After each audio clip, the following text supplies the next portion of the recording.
Peristiwa gerakan 30 September tahun 1965 yang menewaskan secara tragis 6 perwira tinggi Angkatan Darat dan 1 perwira pertama Angkatan Darat tentu meninggalkan trauma mendalam bagi bangsa Indonesia. Rasa marah bangsa Indonesia terhadap kejadian 29 tahun yang lalu itu seakan tidak pernah hilang di bawah zaman. Namun di balik kejadian tersebut, ternyata juga menyimpan suatu cerita menarik di mana di antara 8 jenderal yang diincar, ada 2 di antaranya yang berhasil lari dari peristiwa nahas tersebut.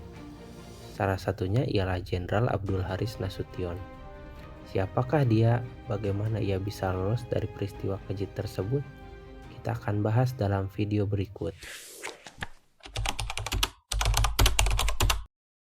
Abdul Haris Nasution lahir di Kota Nopan, Tapanuli Selatan, Sumatera Utara pada 3 Desember 1918 dari pasangan Haji Abdul Halim Nasution dan Jahara Lubis.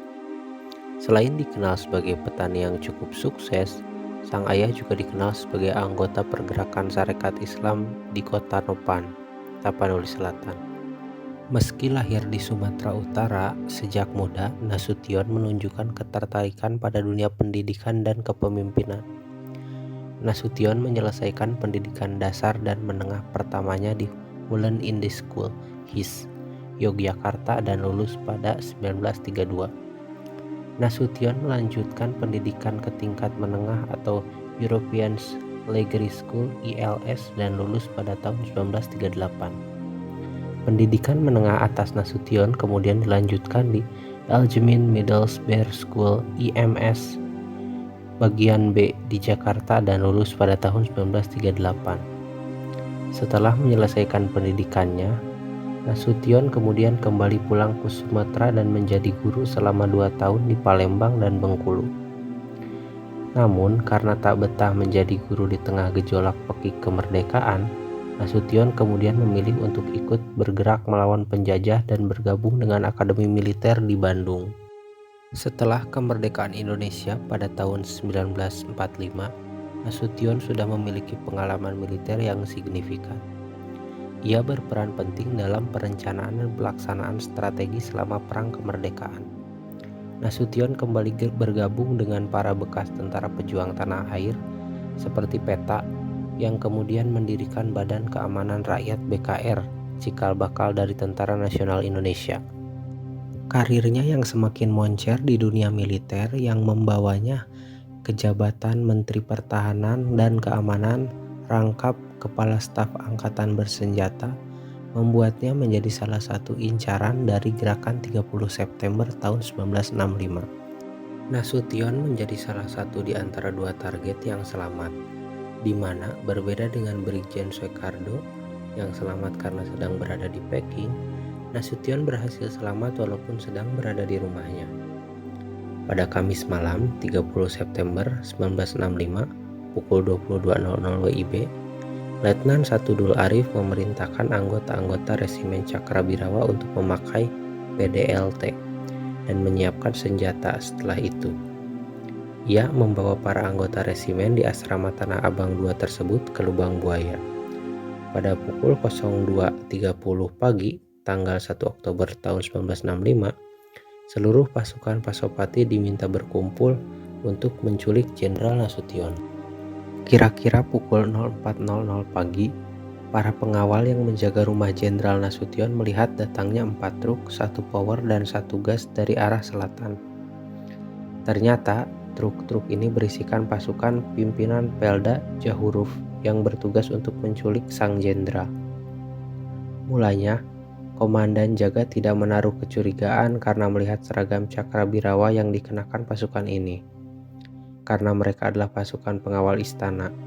Setelah itu, aksi sebenarnya dimulai. Rumah jaga besar yang berisikan para penjaga disergap 30 orang pasukan. Semua pasukan penjaga tersebut dilucuti dan diancam dengan tembakan ke arah atas. Akibatnya, mereka tidak bisa banyak berkutik. Setelah meninggalkan sejumlah orang untuk mengawal, pasukan penculik lalu bertolak ke rumah Jenderal Nasution.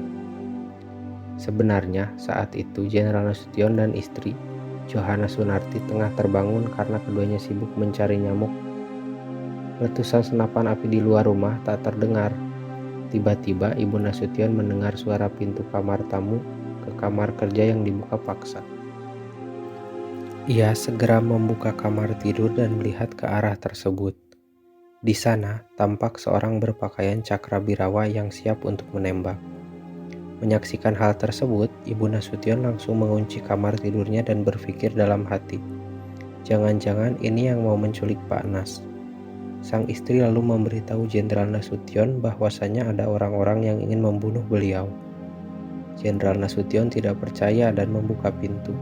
Saat pintu terbuka, 3 orang yang sudah menunggu langsung memberondong peluru ke arah Jenderal Nasution. Seketika Jenderal Nasution tiarap, sedangkan istrinya mengunci pintu tersebut. Tak lama kemudian, Mardiah, adik perempuan Jenderal Nasution, masuk kamar tidur sang jenderal untuk mengambil Ade Irma, putri Jenderal Abdul Haris Nasution, untuk diselamatkan.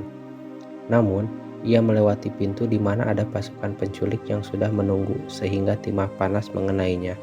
Alhasil Ade Irma terkena 3 peluru di bagian punggung, sedangkan Mardiah terkena 2 kali bagian tangannya. Yang dengan kejadian ini, Ade Irma yang merupakan anak terakhir Abdul Haris Nasution tewas. Di sisi lain, istri Jenderal Nasution kembali berusaha menutup dan mengunci pintu kembali. Setelah tolak-menolak pintu dengan pasukan penculik, Ibu Nasution berhasil menguncinya. Kemudian ia mengantarkan Jenderal Nasution pergi keluar kamar melalui gang menuju kamar mandi.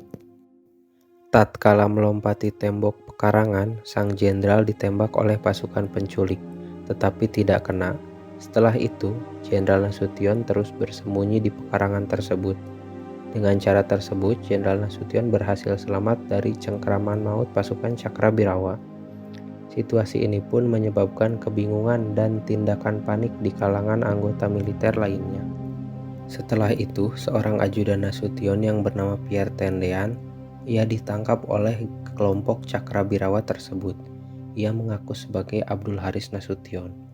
Tendean mungkin berpikir bahwa dengan mengaku sebagai Nasution, ia bisa mengalihkan perhatian dan menghindari ancaman dari kelompok tersebut. Pengakuan ini berpotensi untuk melindunginya dalam situasi yang sangat berbahaya. Akhirnya, Tendean dan beberapa jenderal lainnya diculik dan dibawa ke lokasi lain. Namun, pengakuan Tendean tidak mengubah nasibnya. Ia tetap ditangkap dan dieksekusi secara tragis bersama ke-6 jenderal lain di tempat yang kini dikenal sebagai Lubang Buaya. Itulah kisah Jenderal Abdul Haris Nasution yang berhasil lolos dari salah satu peristiwa paling mengerikan dan paling bersejarah di Republik Indonesia ini.